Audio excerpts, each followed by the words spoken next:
Hello there, and welcome to the Sleep Only channel. Tonight, we are going to journey back to the mysterious, wild, and awe-inspiring world of the ancient Maya. We will explore their incredible civilization, feel the heavy, humid air of the rainforest on our skin, taste the bitter cacao on our tongues, and experience both the breathtaking beauty and the sheer brutality of their world. Now, find a cozy spot, take a slow, deep breath, and let your body sink into absolute comfort as we journey back in time together. Congratulations, you have just woken up in the Maya world of the 8th century. The air is immediately thick with moisture, wrapping around your skin like a warm, damp blanket.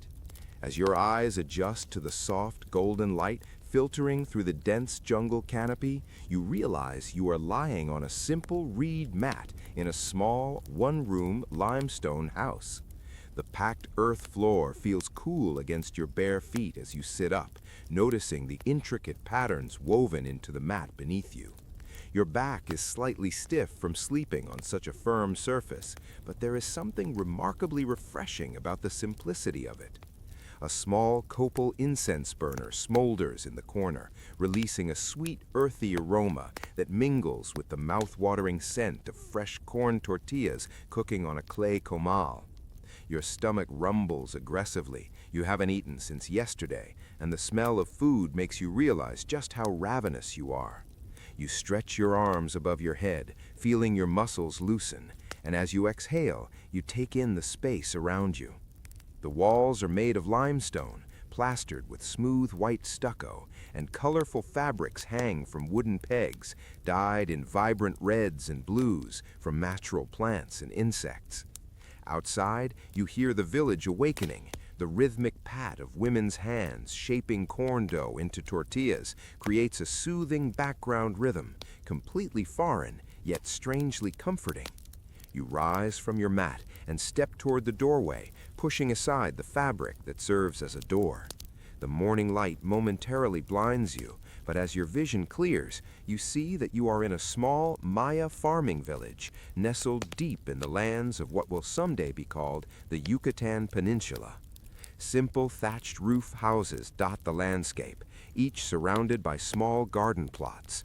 In the distance, beyond the milpa fields where corn, beans, and squash grow together in perfect harmony, you can see the white limestone pyramids of a massive ceremonial center rising above the jungle canopy. You have arrived at the absolute height of Maya civilization, a time when their art, architecture, mathematics, and astronomy have reached their peaks. But there is a dark side to this beauty. You have also arrived during a time when the Maya practiced bloodletting rituals and human sacrifice to appease their demanding gods. Life here is vibrant, but it is often brutal and short. A small, brown-skinned woman with almond-shaped eyes approaches you. Her hair is woven into intricate braids, adorned with colorful threads, and she wears a simple huipil, a loose white cotton tunic decorated with embroidered patterns. Around her neck hangs a pendant carved from jade, the sacred stone of the Maya. She smiles, revealing teeth filed to sharp points and inlaid with jade, a stark, almost intimidating sign of beauty among the Maya elite. She introduces herself as Ixchel, named after the Maya goddess of medicine and childbirth, and hands you a gourd filled with a warm, sweet corn gruel flavored with honey and chili. The liquid coats your tongue, sending a rush of warmth to your stomach. As you eat your meal of thick, charred tortillas and black beans slow-cooked with a pungent herb called epazote, Ixchel drops a piece of news that makes your heart race. Today is an important day. The king's procession is passing through the village on the way to the ceremonial center, and you must prepare offerings. You are in a community near Tikal, one of the most powerful city-states in the world, currently ruled by the fearsome king Yakin Chan Kawil, a man who recently defeated a massive rival city-state and expanded his bloody influence across the region. You feel the heavy weight of the jade pendant hanging around your own neck, realizing you must be someone of high importance here. Yet your hands are calloused and strong, the hands of someone who works the unforgiving earth. You step outside and make your way to the milpa fields, the cool earth squishing between your toes. The weight of the humid air presses against your skin, causing sweat to bead on your forehead and trickle down your back. While harvesting beans, an older man approaches you in the shade of a sacred ceiba tree. His face is deeply lined, and his eyes are cloudy with cataracts. He introduces himself as Kinich, a daykeeper of the sacred calendar, and he looks at you with an unsettling intensity. Reaching into a small pouch, he pulls out a handful of red tsite beans used for divination and casts them onto the dirt. He studies the scattered pattern, his cloudy eyes widening slightly. "I see a great change coming," he murmurs, his raspy voice sending a chill down your spine despite the tropical heat. "The cycles of time are turning. The 13th Baktun approaches." You ask him what it means, and he simply replies that kingdoms will rise and fall, and nothing remains the same forever. Before you can process his ominous warning, a deep, rhythmic thumping echoes through the ground. Distant drums and flutes bleed through the jungle air. The king's procession has arrived. The villagers scramble to the edge of the fields in a panicked frenzy, clutching their humble offerings. Your heart hammers against your ribs as warriors emerge from the tree line, gripping jagged obsidian clubs and spears, their bodies painted for war. Behind them, carried on a massive litter by 8 muscular men, is King Yikin Chan Kawil himself. He is an imposing, terrifying figure, dressed in an elaborate headdress of quetzal feathers that cascade down his back like a waterfall of iridescent green.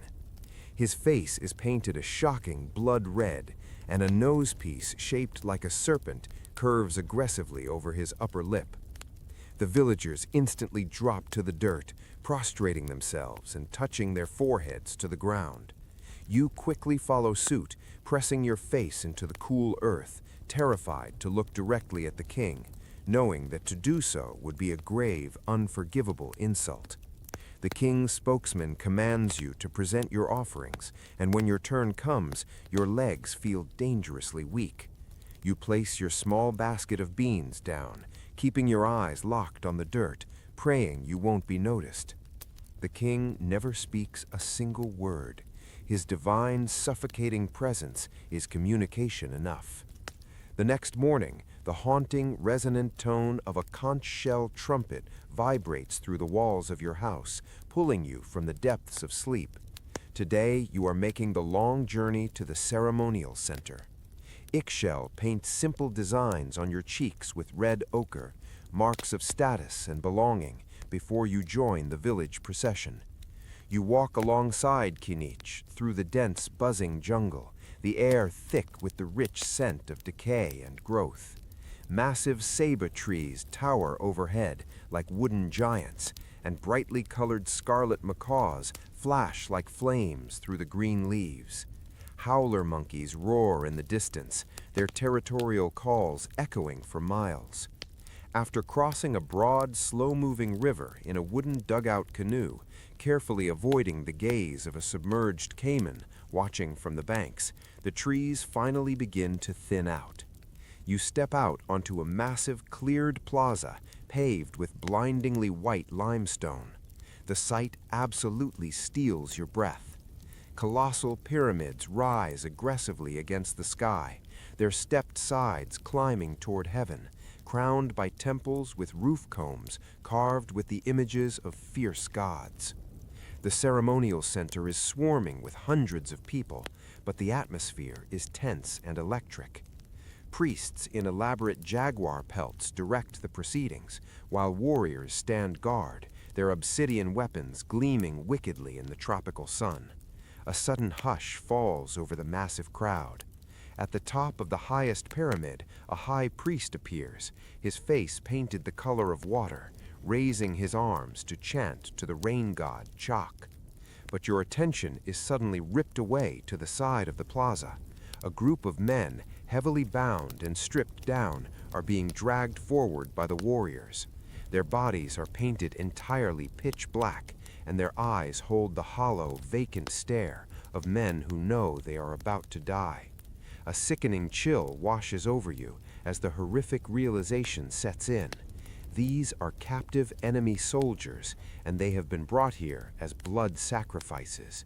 You look at Kinich, your stomach twisting in knots, but his weathered face shows absolutely no surprise or distress. "Without blood, there is no rain," he whispers to you, his voice dead flat. The drums begin to beat faster. The captives are forced toward the blood-stained steps of the Great Pyramid, and as the priest raises his blade, the sky above begins to darken. If you are enjoying this journey into the thrilling and mysterious past, please make sure to like, share, and subscribe to the Sleep Only channel. Stay tuned, because the true mystery of the Maya world is only just beginning to unfold. The drums reach a deafening, frantic crescendo, reverberating deep inside your chest as the high priest raises his razor-sharp obsidian blade toward the darkened sky. You brace yourself for the horrifying spectacle, your breath catching in your throat. But suddenly, the hypnotic chanting stops cold. A massive gasp ripples through the crowd of thousands as a new, unexpected procession forces its way into the sacred plaza. It is King Yikin Chan Kawil himself, descending from his elaborate, feather-draped litter with an aura of absolute dominance. The terrifying captives, painted pitch black and trembling in the humid air, are violently shoved aside by the royal guards. They are spared today, but their hollow, terrified eyes tell you they know their gruesome fate is only delayed for another ceremony. The king's voice booms across the limestone courtyard, carrying the absolute, unquestionable authority of a living god. He declares that today, the powerful rain god Chak will not be honored with the cheap blood of defeated enemies. Instead, he will be honored with the sacred, divine blood of kings. The crowd instantly drops to the scorching stone pavement, completely awestruck by this ultimate sacrifice, as the king is carried to the base of the towering pyramid. He calmly strips off his heavy jade ornaments and his colossal Quetzal feather headdress, his bearing remaining perfectly regal. You watch in morbid, paralyzing fascination as a priest approaches holding a long, jagged stingray spine. Without a single flinch, without a shadow of human hesitation, the king extends his tongue and the priest violently drives the spine right through it. Bright crimson blood pours instantly, dripping onto strips of white bark paper laid out below. But the horrific ritual is not over. The priest hands the king a terrifying cord studded with sharp thorns. With practiced, unflinching movements, the king draws this spiked rope through his own foreskin, soaking the paper in his royal life force. This brutal self-mutilation isn't a punishment. To the Maya, it is the ultimate dignified duty, a heavy price required to keep the universe from tearing itself apart. The blood-soaked paper is placed in a ceramic vessel, carried reverently up the pyramid steps, and thrown into a fire. The thick black smoke rises, carrying the essence of the king straight up to the heavens to feed the rain god and ensure his favor.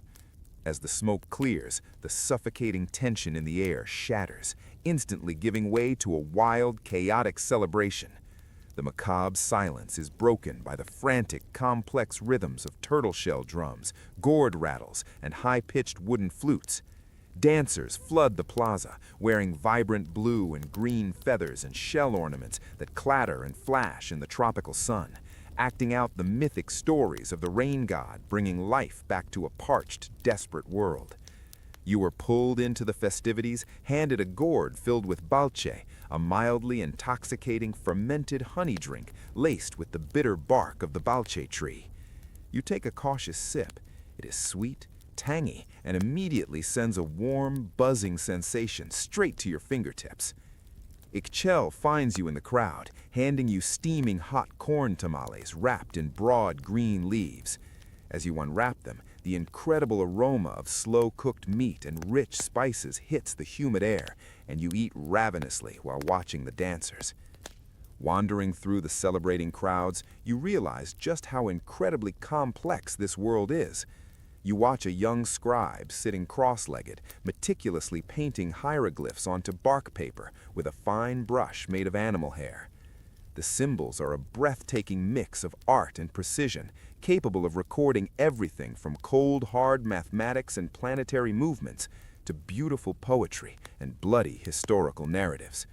This is not some primitive, lost tribe. This is a highly sophisticated, deeply interconnected civilization that balances profound intellectual achievements with visceral, bloody religious survival. By the time the sun begins to bleed into the western horizon, the adrenaline of the day completely crashes, leaving your muscles aching and your body heavy with a bone-deep exhaustion. The journey back to your small village is eerily quiet. The dense jungle feels entirely different in the fading twilight. The shadows stretch long and menacing, and the screeching birds fall silent as the evening air finally cools. You cross the river just as the sun sets, watching fish break the glassy surface to catch insects, the expanding ripples overlapping like the complex, turning gears of the Maya calendar. Back in your limestone house, you collapse onto your firm reed mat. Kinich, the old daykeeper, pays you a quiet visit, handing you a single smooth jade bead. He instructs you to place it under your tongue as you sleep, promising it will help the gods speak clearly in your dreams. The stone is shockingly cold against your mouth. As the sweet smoke of copal incense fills the room, your consciousness slowly untethers. You feel yourself floating out of your body, hovering high above the limestone house, watching the entire Maya world spread out below you like a massive living map. But the vision twists violently. You see horrifying glimpses of the future, relentless scorching droughts, crops withering into dust, and magnificent towering cities completely abandoned, slowly being swallowed alive by the merciless encroaching jungle. It is a vision of absolute collapse, yet beneath the tragedy, you feel a strange sense of transformation.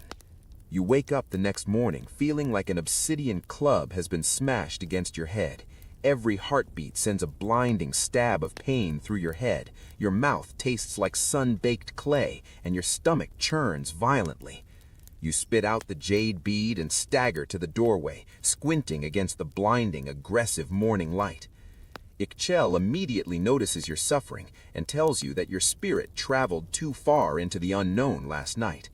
She forces you to drink a dark, foul-smelling liquid made from the bark of the sacred ceiba tree, wild tobacco leaves, and morning glory seeds. The taste is absolutely vile, like swallowing wet, astringent dirt. But almost instantly, a cool, soothing sensation spreads outward from your stomach, completely erasing the pounding headache. Once you recover, she tells you it is market day. You walk with her and Kinich to a sprawling, dirt-packed trading plaza, buzzing with hundreds of people. It is a sensory overload of vibrant tropical fruits, curing animal hides, and the sharp glint of precious jade and obsidian catching the sun. You are absolutely stunned by the scale of it all. Without using a single horse, donkey, or wheeled cart, these people have built a massive, continent-spanning trade network. You see razor-sharp volcanic glass from the deep highlands, precious salt from the distant coasts, and exotic, glowing feathers from rare tropical birds. You even see professional, elite merchants calculating massive, high-stakes trades using nothing but cacao beans as hard currency, some of them traveling hundreds of miles to places as distant as Teotihuacan in the central Mexican highlands. But the chaotic energy of the market is suddenly cut short. You look to the west and see monstrous anvil-shaped clouds rising miles into the atmosphere, boiling with silent, flickering lightning. The first massive, heavy raindrops begin to smack against the dirt, and within minutes, the sky rips open, unleashing a violent, torrential downpour. The world is instantly swallowed by sheets of blinding rain. You sprint for cover under a thatched roof shelter, shivering as the temperature plummets and thunder detonates so loudly it rattles your teeth. For an hour, you are trapped in the exhilarating raw fury of the storm, realizing that this terrifying, chaotic water is the only thing keeping this jungle civilization alive. When the rain finally breaks into a golden, shimmering sunset, you trek back to the village through thick, sucking mud, the entire forest smelling overwhelmingly fresh and alive. That night, a deep, primal festival begins. The village is illuminated by roaring fires and the hypnotic, thumping polyrhythms of drums. You are handed a gourd of a special, luxurious festival beverage, chocolate mixed with honey, chili, and vanilla, frothed into a thick foam. It is intensely bitter, yet the chili adds a beautiful warmth that spreads through your chest. Men draped in jaguar pelts dance wildly around the flames, seemingly blurring the line between human and apex predator in the flickering shadows. Out of the darkness, the village shaman appears, his face painted a ghostly blue. He walks straight up to you, locking eyes, and presses a small reddish mushroom into your sweaty palm. "Tonight, they may show you why," he whispers over the roaring drums. He instructs you to consume it when the moon is highest and wait alone beneath the massive ancient ceiba tree at the edge of the village.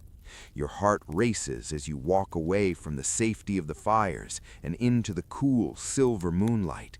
You sit among the colossal, twisting roots of the ceiba tree, the living axis that the Maya believe connects the underworld, the earth, and the heavens.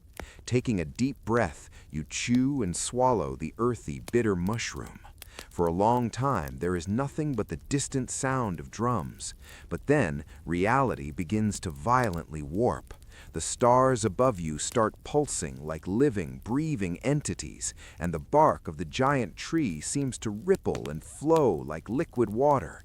Suddenly, ghostly footsteps crunch in the underbrush. Ethereal figures materialize out of the silver light. Ancient Maya nobles draped in unimaginable wealth. A regal woman steps forward, her voice echoing inside your own mind. She waves her hand, and the jungle completely vanishes. In its place, you are thrust into a vision of Tikal at the absolute pinnacle of its power. You see 200,000 people moving through a sprawling, gleaming metropolis. But then, the vision fast-forwards in a terrifying blur. The golden age rots, the skies dry up, the soil turns to barren dust from over-farming, and the desperate, starving lords turn on each other in bloody, endless warfare. You watch the majestic painted pyramids crumble, their stones violently ripped apart and swallowed by the dark, crawling vines of the jungle. The regal woman looks at you with sorrowful, glowing eyes. She tells you that the warnings were there, but the arrogant leaders were too blinded by power and rivalry to save themselves. She touches your face, her hands ice cold. "You are a witness," she whispers. "Carry this knowledge back to your world. Civilizations rise and fall for the same reasons. The patterns always repeat. Do not avoid our fate." The hallucination shatters, leaving you gasping for air alone beneath the tree in the dead of night. When you finally wake up the next morning, the world feels incredibly strange. The heavy, humid gravity of the jungle no longer seems to have a hold on you. You feel impossibly light, almost transparent, as if your physical form is slowly evaporating from this timeline. You walk outside into a gentle, misty rain, joining Kinich and his family for one last meal. He tells the children ancient stories of the hero twins, Hunapu and Exbalanque, who descended into the underworld to defeat the Lords of Death. It is a beautiful, intimate moment of cultural continuity. Later, Kinich leads you one last time to the magnificent ceiba tree, its wet leaves dripping like crystal tears in the gray light.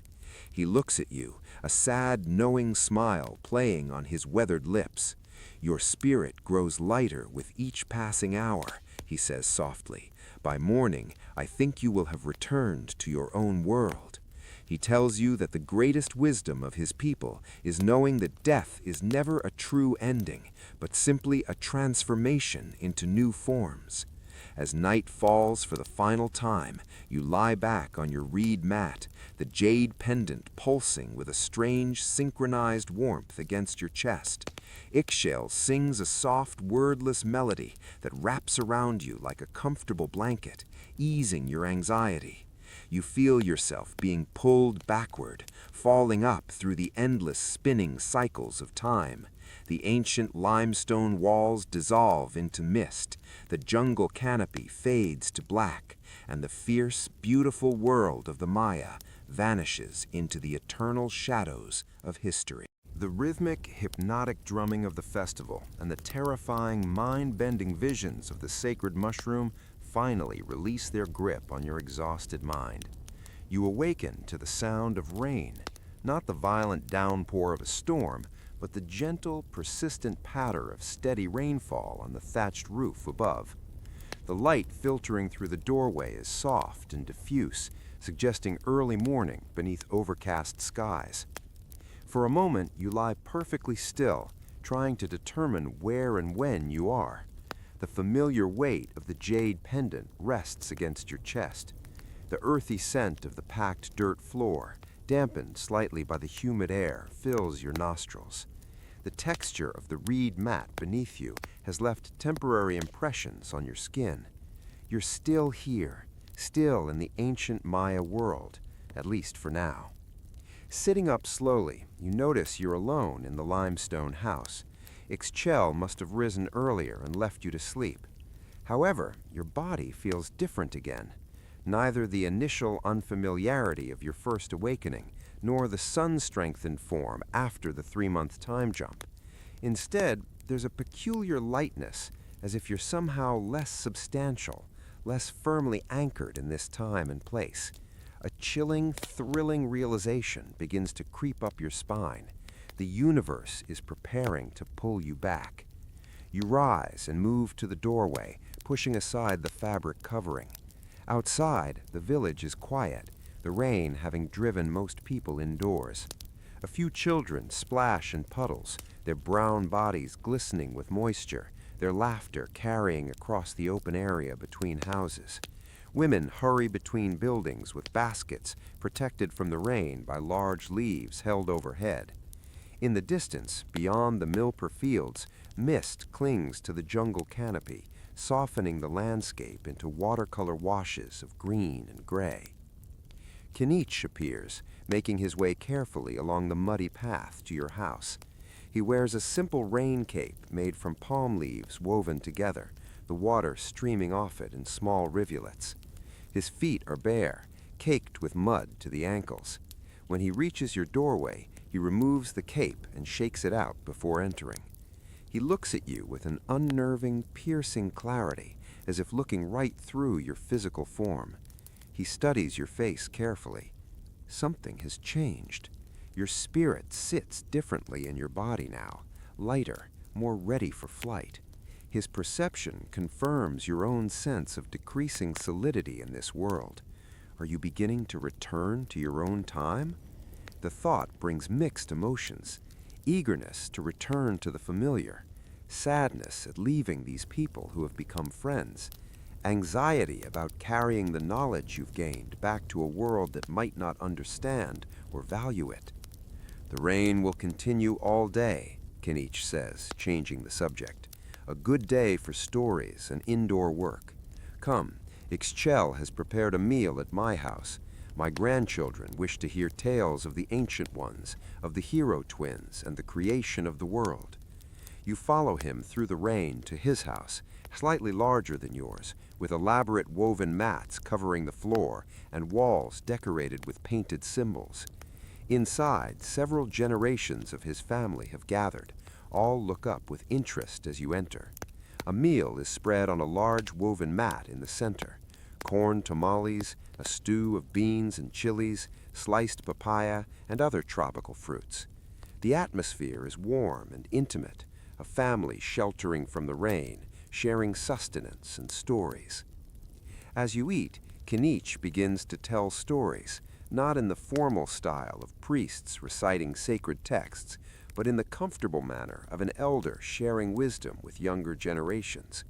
The shadows in the room seem to dance as he speaks, pulling you into the terrifying and beautiful mythology of this ancient culture. He tells of the creation of the world, how the gods attempted 3 times to make beings who would worship them properly, first from mud, then from wood, and finally from maize, creating the true humans. Then his voice drops to a suspenseful whisper as he describes the adventures of the hero twins, Hunakpu and Ixbalanque, who descended to the underworld, defeated the lords of death through cleverness and courage, and became the sun and moon.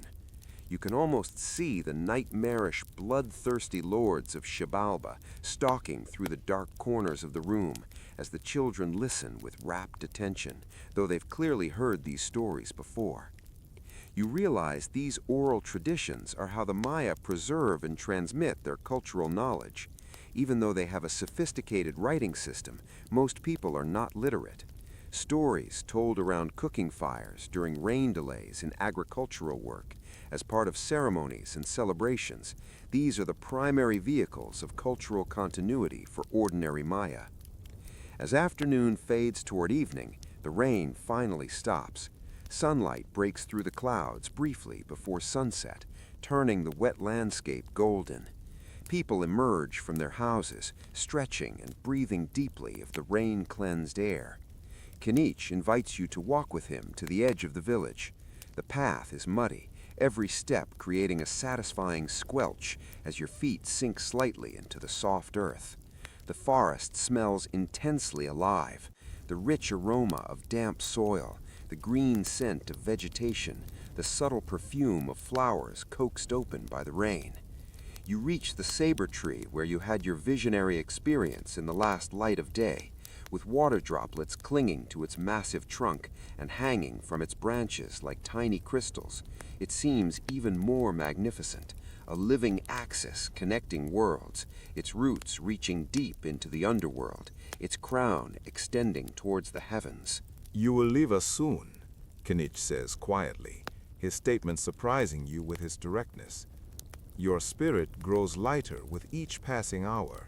By morning, I think you will have returned to your own world. How can you know this? You ask, though you sense the truth in his words. He smiles, the last sunlight catching the cloudy film over his eyes, making them seem to glow from within. I have walked with the gods in visions. I have seen the patterns of time and space. Your presence here has always been temporary, a visitor from another world, another time, brought here to witness, to learn, to understand. You ask what you should take back to your timeline. Kinich leans on his walking stick, his weathered face thoughtful. Remember that we were not simple people. We understood mathematics, astronomy, architecture, agriculture, art, and writing. We created beauty and knowledge that endured for thousands of years. His voice grows more solemn.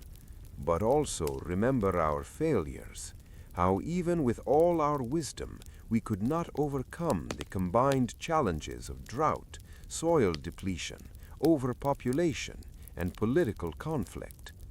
Most importantly, remember that all things exist in cycles, seasons, human lives, civilizations.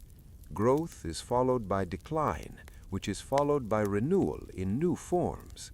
Death is not an ending, but a transformation. This is the deepest wisdom of our people. As darkness falls completely, you walk back to the village together. Cooking fires glow in doorways, creating pools of warm light in the gathering night.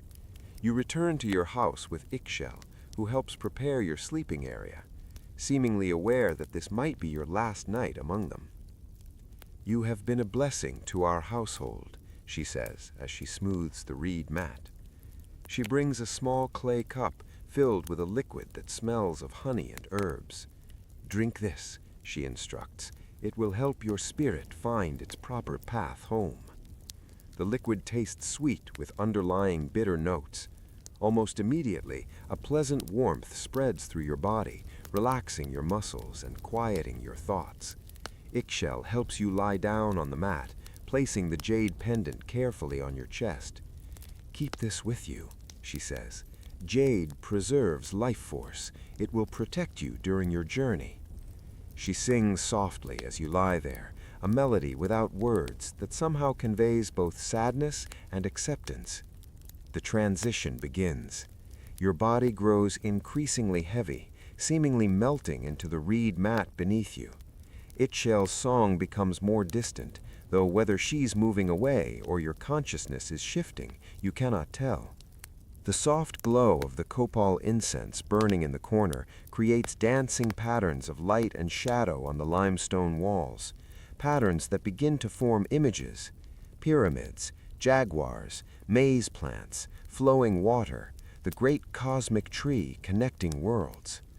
As your awareness balances on the threshold between waking and sleeping, you sense other presences in the small house, not physical beings, but entities of some other nature, perhaps ancestors, perhaps gods, perhaps manifestations of your own deeper consciousness. They gather around you, not threatening, but protective, forming a circle of witnessing as you prepare for your journey home. One steps forward, the noblewoman from your ceiba tree vision, her jade jewelry glinting in the dim light. "You have seen," she says, her voice seeming to come from both outside and inside your head simultaneously. "You have learned, you have understood. Now carry this knowledge back to your world." Another figure steps forward, Kanich, though somehow younger, stronger, his eyes clear and bright. "Remember that we did not simply disappear," he says. "Our civilization transformed. Our descendants continue to carry our blood, our language, our knowledge of plants and stars, our understanding of time's sacred cycles. Even in your day, the Maya people endure." This perspective shifts your understanding. The collapse of Maya civilization wasn't a complete end, but a transformation, a decentralization, a return to smaller-scale living, an adaptation to changing conditions. The figures begin to fade, their forms becoming transparent, merging with the shadows. The limestone walls of the house seem less solid, more permeable. The sounds of the nighttime forest, insects, frogs, distant howler monkeys, grow simultaneously more intense and less distant, as if you're both more and less present in this world with each passing moment. Your body now feels impossibly heavy and strangely weightless at the same time. The jade pendant on your chest pulses with warmth, its energy spreading through your body in waves that synchronize with your heartbeat. Your breathing slows further, becoming so deep and regular that each inhalation seems to draw in not just air, but time itself. Each exhalation releasing you gradually from this ancient world. As darkness fades completely, one final image forms in your mind.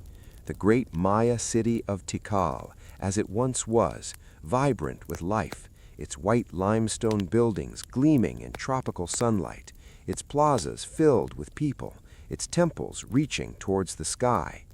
Then the image shifts, showing the same city reclaimed by jungle, its structures partially hidden by vegetation, monkeys and toucans inhabiting spaces once filled with human activity. The vision violently collapses into starlight, pulling you through the cosmic void, carrying the beautiful, brutal, and eternal wisdom of the Maya back to the waking world. The cosmic void you are falling through is not empty. As the ancient Maya city of Tikal dissolves into a blinding rush of starlight, you expect to open your eyes in your own bed, wrapped in your modern sheets. But the universe, it seems, is not quite finished with you yet. The heavy jade pendant resting on your chest begins to burn with an intense emerald heat. It doesn't hurt. Instead, it anchors you. The absolute silence of the void is suddenly shattered by a deep, echoing rumble that vibrates right through your spiritual form. You are no longer just floating, you are plummeting. The silver starlight warps into twisted, shadowy tunnels of dark stone. You realize with a sudden freezing jolt of adrenaline that you are not traveling up toward the waking world, you are being pulled down into the roots of the colossal ceiba tree, down into Xibalba, the terrifying mythical Maya underworld. The air here is freezing, a sharp contrast to the suffocating, humid blanket of the jungle you just left behind. The scent of damp earth, crushed limestone, and metallic copper fills your lungs. You are rushing through massive subterranean caverns filled with jagged stalactites that look like the bared teeth of a colossal beast. Below you, rivers of black water churn and froth, entirely devoid of light. This is the realm of the Lords of Death, the final harrowing gauntlet every soul must run before it can truly be transformed and reborn. Shadowy figures shift in the darkness at the edge of your vision. You can hear their hollow, raspy whispers echoing off the wet cavern walls, hungry and ancient. They are the keepers of the deep past, grasping at the edges of your consciousness, trying to strip away the memories of Ixchel's kindness, Kinnich's wisdom, and the vibrant life of the village. They want you to forget. The atmosphere is tense, thick with a suffocating, thrilling suspense. You try to swim upward through the freezing dark, but the gravity of Xibalba is relentless, pulling you deeper into the maze of shadows. Just as the darkness threatens to completely swallow your mind, the jade pendant on your chest flares to life. It erupts with a brilliant, blinding green light, illuminating the subterranean river in a wash of radiant emerald. The shadowy figures recoil, hissing as they dissolve into the cavern walls. The pendant isn't just a piece of jewelry. It is a battery of pure, concentrated life force given to you by Ixchel to protect your spirit. The light acts as a beacon, cutting through the terrifying labyrinth of the underworld. Guided by the jade's warmth, your descent slows and you begin to drift forward along the underground river. As you move, the cavern walls begin to act like massive, ancient cinema screens, flashing with the high-speed memories of the stone itself. You are witnessing the brutal, beautiful march of time. You see the decades passing in seconds. You watch the towering white limestone pyramids of the Maya civilization slowly crack and crumble as the relentless jungle reclaims its stolen territory. Strangler figs and mahogany trees wrap their massive, muscular roots around the temples, crushing stone and swallowing the magnificent plazas in a sea of aggressive, vibrant green. The time-lapse speeds up. You see the sudden, violent arrival of strangers in metal armor riding terrifying four-legged beasts, the Spanish conquistadores. You watch worlds clash, burn, and adapt. You see the descendants of Kinnich and Ixchel retreating deeper into the forests, fiercely protecting their language, their knowledge of the stars, and the sacred cycles of the calendar. The great cities fade from human memory, but the Maya people do not. They endure. They survive. The resilience of the human spirit is painted across the cavern walls in a breathtaking, emotional montage. Suddenly, the underground river propels you upward. The freezing water turns warm. The suffocating darkness of Xibalba shatters as you burst through the surface of a deep, crystal-clear cenote, a natural sinkhole pool. You are rocketing up through the watery depths towards a perfectly round circle of pure, blinding sunlight. The water rushes past your ears, washing away the fear, the cold, and the heavy weight of the centuries. You break the surface and gasp for air. But it isn't the humid air of the Yucatan jungle that fills your lungs.